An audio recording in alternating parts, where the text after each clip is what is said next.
Selamat pagi bosku, kembali lagi dengan channel Tukang Kayu Official bosku. Bagaimana kabarnya? Semoga kita semuanya selalu diberi kesehatan dan dilancarkan dalam mencari rezeki, amin.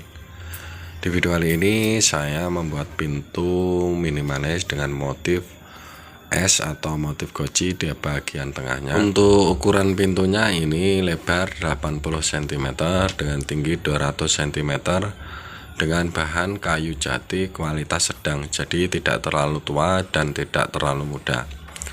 Untuk mengawali pekerjaan saya ini, untuk awalnya ini proses open atau meluruskan bagian ram yang bengkok.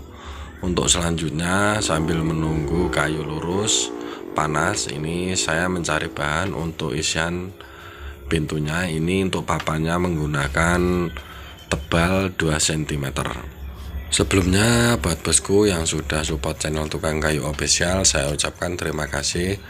Dan yang baru mampir di channel Tukang Kayu Official, jika kalian suka video-video dari channel Tukang Kayu Official, jangan lupa untuk subscribe, like, dan bagikan.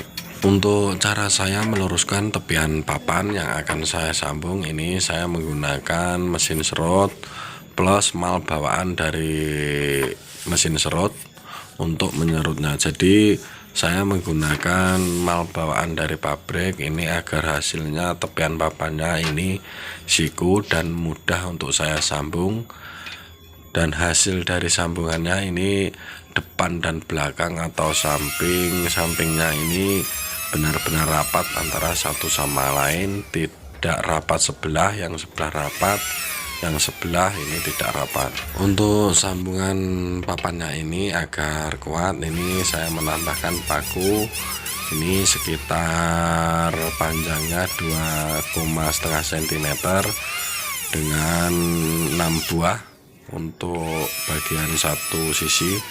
Jadi ini yang saya sambung ada 3 sisi, jadi ada 12 buah paku yang akan saya pakai. Untuk lemnya ini saya menggunakan lem biasa, saya campur menggunakan lem G agar mempercepat proses pengeringannya.